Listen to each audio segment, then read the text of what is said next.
बारिश में 10 तरह के पकौड़े बेचने वाली जुगाड़ू बहू। सुबह सुबह बारिश का मौसम हो रखा है।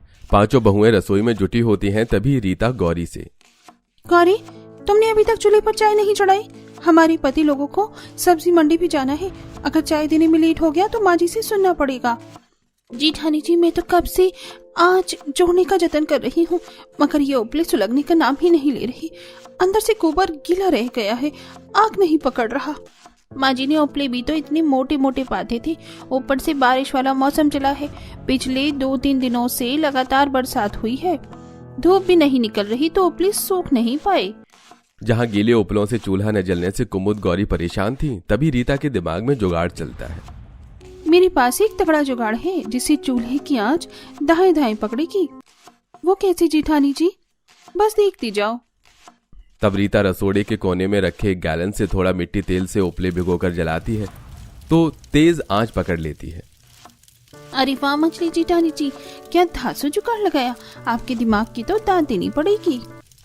तभी जोर जोर से बिजली चमकने के साथ आसमान का रंग बिल्कुल काला कर देता है, जिसे देख मनोज उखड़े मिजाज में बोलता है, अरे तुम पांचों देवरानी जिठानी रसोई में इतनी देर से चाय बना रही तो बीरबल की खिचड़ी पका रही हो क्या? हमें पल्लेदारी के लिए जाना है। टाइम से सब्जी मंडी नहीं पहुंचे तो व्यापारी सब्जी की बोरी उतारने के लिए दूसरे पल्लेदार कर लेंगे और हमारी दिहाड़ी मारी जाएगी। जी जेठ जी, बस 5 मिनट, चाय पक रही है, बस छान कर लाई। गजब देवरानी जी, अभी तो न पानी खोला है न चीनी पत्ती पड़ी है। 5 मिनट में इतनी फास्ट फॉरवर्ड में चाय कैसे परोस डालोगी? चंपा भाभी, चूल्हे की आंच इतनी धाएं धाएं जल रही है कि तुरंत चाय बन जाएगी। आप चारों भी लाल चाय पियेंगे तो बता दीजिए, पानी बढ़ा के डालूंगी। वैसे इतने अच्छे मौसम में, वो भी बारिश के मौसम में, तो मलाई मार के दूध वाली चाय और गरम पकौड़े बनाना खाना बनता है। मगर जब से बरसाती लगी है, दूध वाली चाय पीने के लिए भी हम मोहताज हो गए हैं। हमारे पतियों को एक थैली दूध खरीद कर लाने की भी क्षमता नहीं है। दरअसल पांचों भाइयों के पास पक्का रोजगार न होने के चलते पांचों सब्जी मंडी में दिहाड़ी भत्ता लगाते थे, जिनके बदले बड़ी मुश्किल से उन्हें 50-50 रुपए मिलते थे। इतनी आमदनी में परिवार को ढंग से पेट भरकर खाना भी नहीं मिलता था। खासकर बरसात लगने के बाद लेबर मिस्त्री वाले भी सब्जी मंडी में बोरी उतारने के काम में लग जाते थे, जिसके चलते काम की मारामारी रहती थी। माँ जी, बता दीजिए खाने में क्या बनेगा? अभी रात की भी बनाई दाल और 10-12 रोटी पड़ी हुई है। बहू, तुम पांचों रात के टाइम में इतना खाना बनाती ही किस लिए हो कि सवेरे बासा कोसा खाना पड़ता है? तुम्हें पता है तुम्हारे पति इस बारिश के मौसम में कैसे कमा कर ला रहे हैं? थोड़ा हिसाब किताब से बनाया करो। बचे हुए खाने के पीछे शोभा को गुस्सा करते देखकर कुमुद और गौरी अपनी बात रखती हैं।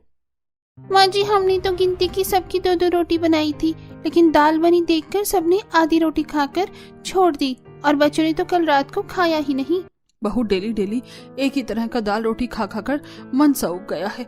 बारिश में तो चटक मटक पकौड़े और चाय अच्छी लगती है, लेकिन बेसन कड़वा तेल का रेट इतना तेज हो रखा है कि हम जैसे गरीबों के लिए पकौड़े बनाने के लिए सोचना पड़ता है। रात का बासी खाना ही गर्म कर दो, जब साथ जाए तभी टटका खाना बनाना। ऐसा कहते हुए गरीब शोभा का पकौड़े खाने के लिए मन तरसते देखकर पांचों जुगाड़ू बहू रसोई में जाती हैं। एक एक करके दाल मसाले के डिब्बे देखने लगती हैं और एक डिब्बे के अंदर से थोड़ी मात्रा में दाल पड़ा दिखता है। ये चना दाल तो मुश्किल से 1 से 2 मुट्ठी ही है। मैं सोच रही थी सबके लिए सील पर दाल पीसकर चना दाल के पकौड़े बनाती, मगर इतनी सी चने दाल में तो सबके हिस्से में 2-2 पकौड़े भी नहीं आएंगे। तभी एक बार दोबारा से रीता का जुगाड़ वाला दिमाग दौड़ता है। हमारे पास ज्यादा मात्रा में चना दाल उपलब्ध नहीं है, तो हम इसमें 1-2 मुट्ठी आटा मिलाकर प्याज लगाकर पकौड़े खोल लेते हैं। ये आपने अच्छा जुगाड़ लगाया जेठानी जी, आटे के पकौड़े आसानी से पच भी जाएंगे। तब चंपा सिलबट्टे पर बारीक बारीक चना दाल पीस लेती है और कनस्तर में से थोड़ा आटा मिला देती है। कुमुद, जब तक मैं बेसन घोलती हूँ तुम साबुत लाल सूखी हरी धनिया मिर्च पीस लो। साबुत मसाले डालने से पकौड़े ज्यादा मिर्चदार लगेंगे। जी जेठानी जी। तब कुमुद जार से साबुत हल्दी धनिया मिर्ची निकालकर सिलबट्टे में पीसती है।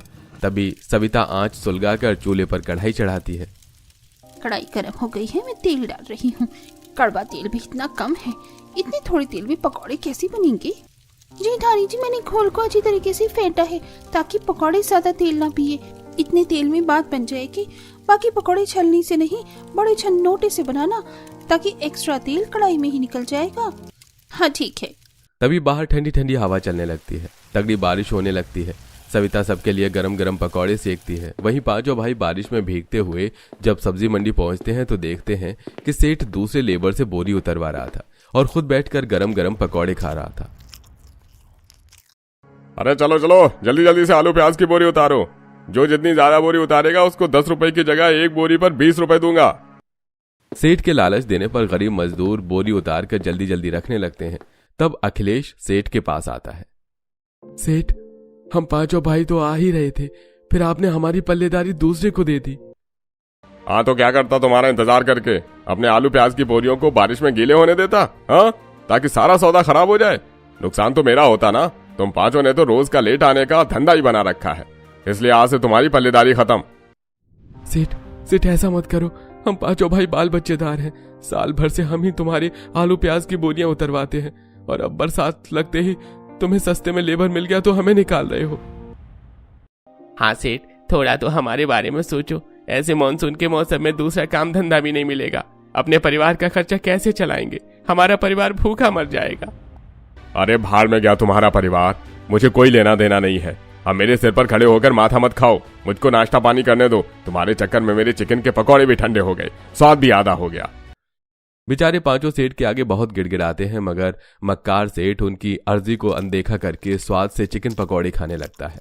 वाह भाई वाह, वही ये लेग पीस वाला चिकन पकौड़ा तो खाने में एकदम लजीज लग रहा है, मजा आ गया। हाँ हाँ हाँ, ऐसे बरसात के मौसम में चिकन मटन के पकौड़े खाए बिना तो मौसम का कोई मजा ही नहीं है। चलते हैं भैया, हमारी बातों का इस कंजूस सेठ पर जूं भी नहीं रेंगने वाला।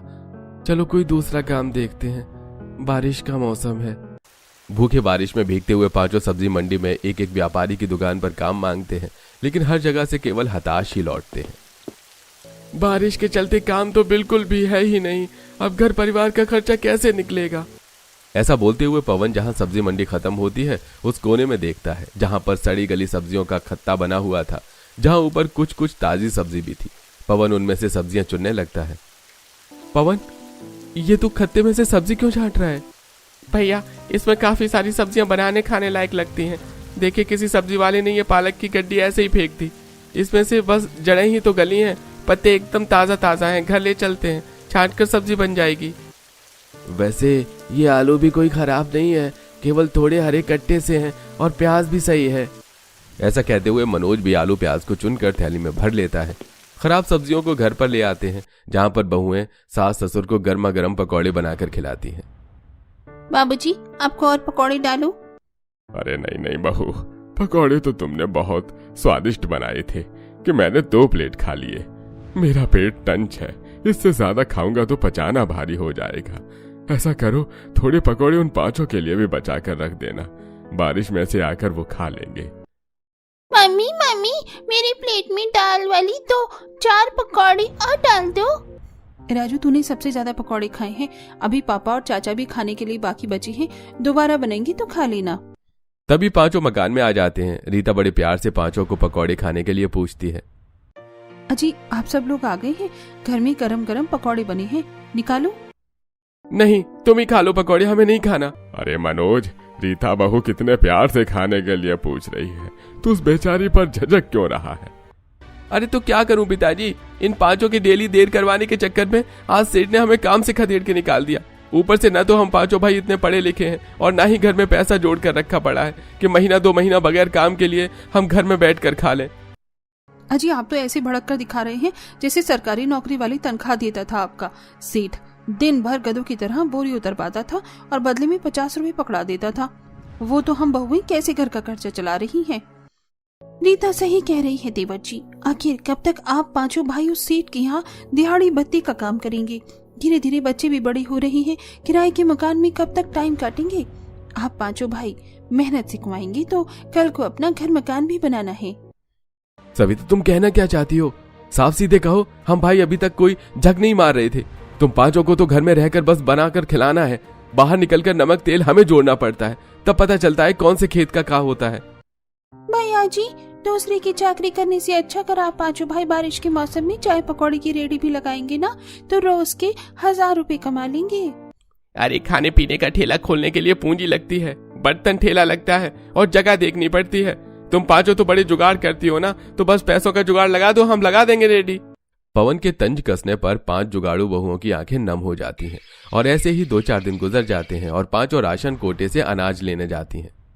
ये लीजिए, आपके परिवार के सभी सदस्यों को मिलाकर ये 50 किलो गेहूं, 50 किलो चावल और ये 20 किलो चना दाल। जहां हर महीने 5 बहू को कोटे से केवल राशन में गेहूं चावल मिलता था, इस बार उन्हें 20 किलो की दर से चने का दाल मिलती है। सर पर राशन उठाए 5 खराब बारिश के मौसम में रोड से घर जाने लगते हैं। सही है, कम से कम भगवान की दया से हमें इस बार राशन का थोड़ा ज्यादा सहारा हो गया। वैसे भी हमारे पति बेरोजगार बैठे हैं।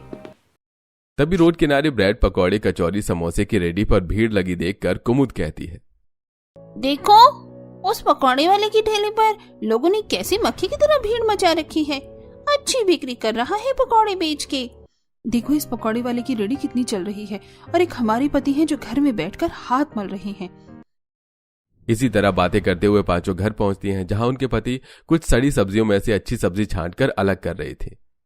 भैया लगभग सारी सब्जी छट गई, मैं रेडी पर सजाता हूँ, फेरी लगाकर 200-400 तो कमा लेंगे। घर में इतनी मात्रा में आलू, प्याज, टमाटर, पालक मौजूद देखते हैं। घर के बाहर रेडी खड़ी थी और बहू के पास कोटे से मिला राशन, दाल, जो कि पकौड़ी बनाकर बेचने के लिए काफी था। अजी, इतनी थोड़ी थोड़ी सब्जियों को बेचकर आप कितनी बिक्री निकाल लेंगे? अरे, इन सब्जियों को छांटकर बेचने के लिए तो मंडी से चुनकर लाए थे, ताकि घर का खर्चा के लिए पैसा कमा सके। देखिए, इतनी थोड़ी मात्रा में सब्जी बेचने से कुछ खास आमदनी नहीं होगी, लेकिन अगर हम इन सब्जियों के पकौड़े बनाकर बेचेंगे ना, तो बारिश के मौसम में खूब बिक्री होगी और कमाई भी अच्छी होगी। सविता की राय सुनकर सब राजी हो जाते हैं, लेकिन अब जुगाड़ू बहू के सामने पकौड़े बनाने की सामग्री जुटाने की समस्या मुंह बाई खड़ी थी। जिठानी जी, पकौड़े बनाने में तेल बेसन भी लगेगा और स्पेशली चटनी के बिना क्या हम ग्राहक को सूखे पकौड़े परोसेंगे? धनिया, लहसुन, मिर्ची भी चाहिए होगा। देवरानी जी, चटनी का भी जुगाड़ हो जाएगा। पहले जल्दी से इस चने की दाल को हाथ चक्की में डालकर बेसन बनाते हैं। कुमुद गौरी हाथ चक्की में चने दाल को पीसकर बेसन बनाने लगती हैं। वहीं रीता चंपा ओखली में मसाले कूटती हैं। तभी सविता मकान से बाहर निकलती है और आंगन की क्यारी में लगी धनिया मिर्च के पेड़ पौधे से पत्ती कलियां तोड़कर अंदर लेकर आती। अरे वाह सविता जेठानी जी, आप इतने फ्रेश ताज़ा धनिया मिर्ची कहाँ से तोड़ कर लाई है? कितना फ्रेश और ताज़ा सा है ये। कुसुम, ये ताज़ा ताज़ा धनिया मिर्ची मैं कहीं से तोड़ कर नहीं लाई हूँ, बल्कि अपने ही आंगन में उपजाया है। जब तुम्हारे जेठ जी 1-2 हफ्ते पहले मंडी से गली मिर्च और धनिया लाई थी, तो मैंने उन्हें फेंक कर नहीं था, बल्कि आंगन की मिट्टी में लगा दिया था। और देखो, बारिश के मौसम में बिना खाद पानी दिए अपने आप ही लग गया। सविता दराती से कुछ ताज़ा धनिया मिर्ची को बारीक बारीक काट लेती है। 2 बहुएं हाथ चक्की में बारीक चना दाल पीस कर निकाल लेती हैं और 2 बहुएं खरा धनिया, साबुत मिर्च सब कुछ अच्छे से कूट लेती हैं। 3 बहू अलग अलग बर्तनों में 4-5 तरीके के पकौड़े बनाती हैं, जैसे कि आलू पकौड़ा, प्याज पकौड़ा, पालक पकौड़ा, चना दाल पकौड़ा और टमाटर के पकौड़े। एक बहू चूल्हे पर पकौड़ों को तलती है और एक बहू सिलबट्टे पर हाथों से चटनी बनाती है। इसके बाद रेडी पर चटनी पकौड़े रखकर 5 बारिश में पकौड़े का ठेला लेकर बाजार में खड़ी हो जाती हैं। आओ प्यारे प्यारे भैया दीदी, गरम गरम आलू प्याज की पकौड़े, करारी पकौड़े खा लो। 10 रुपए के 5 सब्जी पकौड़े सिलबट्टे की चटनी के साथ। कुमुद की लुभावनी आवाज सुनकर दूसरी ठेली पर आलू पूरी खा रहे कुछ ग्राहक चटनी पकौड़े के स्वाद से खिंचे चले आते हैं। अरे बहन जी, 1 प्लेट गर्मा गर्म आलू प्याज के पकौड़े लगा दो। जी अभी लगाती हूँ बस। सविता स्टोव जलाकर पकौड़े को सेकने लगती है। चंपा डोंगे में चटनी डालती है और गर्मा गर्म पकौड़े चटनी ग्राहक को परोसती है, जिसे खाकर ग्राहक काफी ज्यादा खुश होते हैं। अरे वाह, क्या जबरदस्त आलू प्याज के पकौड़े बनाए हैं, और प्लस में सिलबट्टे की पीसी धनिया मिर्च की चटनी से डुबोकर खाने में तो डबल मजा आ रहा है। बहुत बहुत शुक्रिया बहन जी। वैसे हमारे ठेले पर 2-3 वैरायटी के और भी पकौड़े हैं, जैसे पालक पकौड़ी और चने दाल के तीखे पकौड़े हरी मिर्च डालकर बना रहे हैं। वैसे चने दाल के पकौड़े मैंने आज तक नहीं चखे। 1 पीस डालना, अगर मुझे पसंद आए तो फुल प्लेट लगवाऊंगी। कुमुद ग्राहक को क्रिस्पी चने दाल के पकौड़े खिलाती है, जो कि उसे काफी पसंद आता है। वाह, ये चने दाल का तीखा पकौड़ा तो बहुत ही ज्यादा दमदार है और मस्त है। ऐसी बारिश के मौसम में इतने टेस्टी पकौड़े खाने को मिल जाए, वो भी इतने सस्ते में। उस ग्राहक को जुगाड़ू बहू के बनाए पकौड़े खाने में इतनी ज्यादा स्वाद लगते हैं कि वो खाती भी है और पैक करवा कर भी ले जाती है। पहले ही ग्राहक से पकौड़ी बेचकर 5 को अच्छी बिक्री होती है। पहली बोनी से हमारे 250 के पकौड़े बिके हैं। बस इसी तरह हमारी पकौड़े का कारोबार जम जाए तो अच्छी खासी आमदनी होगी। तभी हल्की हल्की बूंदाबांदी के साथ मौसम सुहाना हो जाता है, जिससे कि चटनी पकौड़े खाने के लिए काफी ज्यादा लोगों की भीड़ लग जाती है और देखते ही देखते उनके सारे पकौड़े बिक जाते हैं। वैसे पहले दिन की शुरुआत के अनुसार हमारी पकौड़ों की दुकानदारी ठीक ठाक रही है। कल से हम थोड़ा और जल्दी बाजार में आ जाएंगे क्योंकि बरसात वाला मौसम भी है।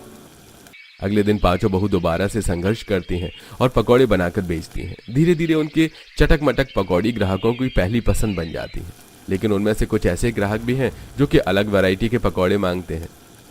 आइए आइए, सबसे स्वादिष्ट सबसे सस्ता सब्जी वाला पकौड़ा खाओ। मम्मी मम्मी देखो ना, उन पकौड़े वाली आंटी की ठेले पर से कितनी अच्छी खुशबू आ रही है। मुझे पनीर के पकौड़े खाने, चलो ना मम्मी। अच्छा ठीक है, ले चलती हूँ। वो औरत अपने बेटे को लेकर उनके रेडी पर आती है, जहाँ बच्चा पनीर वाले पकौड़े मांगता है। आंटी आंटी, मुझको गर्मा गर्म पनीर के पकौड़े खाने हैं। बहन जी फटाफट से मेरे बेटे के लिए 1 प्लेट पनीर वाले पकौड़े लगा दो। कस्टमर की पनीर के पकौड़ी की फरमाइश सुनकर सब एक दूसरे की शक्ल देखने लगती हैं। तभी सविता थोड़ा असहज होकर कहती है, बहन जी माफ कीजिएगा, हम पनीर के पकौड़े नहीं बेचती, केवल सब्जी के पकौड़े बेचती हैं। आलू, प्याज, गोभी, टमाटर और पालक, और बच्चों के लिए खास तौर पर ये पकौड़ी काफी ज्यादा हेल्दी है। ठीक है, फिर समय से मिक्स पकौड़े खिला दो। तब सविता सब में से थोड़ी थोड़ी पकौड़े सेकने लगती है। तभी मौसम एकदम काला कर देता है और देखते ही देखते मूसलाधार बारिश शुरू हो जाती है, जिसे ग्राहक भीगते हुए जाने लगते हैं। बेटा देखो कितनी तगड़ी बारिश हो रही है, घर चलो, मैं ऑनलाइन ऑर्डर करके पकौड़े मंगा दूंगी। ग्राहक बगैर बोले चले जाते हैं। सविता दुखी होकर, आज बारिश के चलते हमारी पूरी की पूरी दुकानदारी खराब हो गई। अगर हमारे पास पनीर के पकौड़े होते तो अभी थोड़ी और बिक्री होती। पर जेठानी जी, पनीर का भाव भी इतना महंगा है, ग्राहक को सस्ते में पकौड़े खाने हैं। अगर हम थोड़ा रेट बढ़ाकर बेचेंगे तो भी लोग ताज़ा पकौड़े खाने पर खर्च करेंगे। बाकी बहू चंपा के तर्क से सहमत होती हैं। तभी कुमुद को जुगाड़ आता है। जरूर थोड़ी है कि हम पनीर खरीद कर पकौड़े बनाएंगे, हम घर पर भी तो बना सकते हैं। घर लौटते टाइम ही दूध ले चलेंगे। बारिश के कारण थोड़ी बहुत दुकानदारी करके ही बचे हुए सौदे के साथ घर आती हैं और बड़े से परात में पनीर जमाती हैं, जिसे अगले दिन वो पनीर के पकौड़े बनाकर बेचती हैं। अगले दिन वही ग्राहक सब्जी खरीदकर बाजार से जारी होती है तो सविता टोकती है, बहन जी देखिए, आज हमने पनीर के पकौड़े भी बनाए हैं, खरीदेंगी नहीं? अरे बिल्कुल, वैसे तुम पांचों बहुत ही साफ सफाई से पकौड़े बनाती हो, तुम पनीर वाले पकौड़े पैक कर दो। तब सविता पकौड़े पैक करके देती है। जिस दिन बारिश का खुला मौसम होता है उस दिन तो पकौड़े बेचकर उनकी अच्छी खासी आमदनी होती है, लेकिन कभी कभी की मूसलाधार बारिश में दुकानदारी मर जाती। पर अब धीरे धीरे उनके पकौड़े का ठेला बाजार में काफी अच्छा जम जाता है। फिर एक दिन एक चिकन पकौड़े वाले से एक ग्राहक की लड़ाई हो जाती है। अरे भैया, चिकन पकौड़े में से बांस मार रहा है, बासी पकौड़े गरम करके खिला दिया है, मैं पैसे नहीं दूंगा। अरे अच्छा दी, खाते टाइम तो भर भर कर पकौड़ी खा डाली और अब स्वाद खराब लग रहा है, चुपचाप से पैसे निकालो, समझे? तभी ग्राहक उल्टी कर देता है और उसकी तबीयत खराब हो जाती है, जिसे देखकर पांचों जुगाड़ू बहुत जुट जाती हैं। भाई साहब, आप ठीक तो है? अरे आ गई तुम पांचों मेरा ग्राहक मारने, चलो फूटो यहाँ से, वरना मुझसे बुरा कोई नहीं होगा। एक तो तुम भोले ग्राहकों को घटिया सस्ते डालडे में पकौड़े तल कर खिलाते हो, और उस पर भी कई दिन पुराना बासा चिकन का पकौड़ा खिलाते हो। हमें लगा था तुम सुधर जाओगे, लेकिन तुम नहीं सुधरोगे। पांचों बहू से चिकन पकौड़े वाली की मिलावटी और बासी पकौड़े बेचने की पोल पट्टी खोल देती हैं, जिससे कि ग्राहक बाजार में से उनकी दुकान हटवा देते हैं। अब पांचों बहू सब्जी पनीर के पकौड़े के साथ साथ चिकन अंडा के पकौड़े भी बनाकर बेचने लगती हैं, और इस तरह बारिश में 10 तरह के पकौड़े बेचकर पांचों बहू खूब मशहूर होती हैं और बहुत जल्द किराए के मकान से जमीन खरीद कर जड़ से अपना पक्का मकान बनवाती हैं।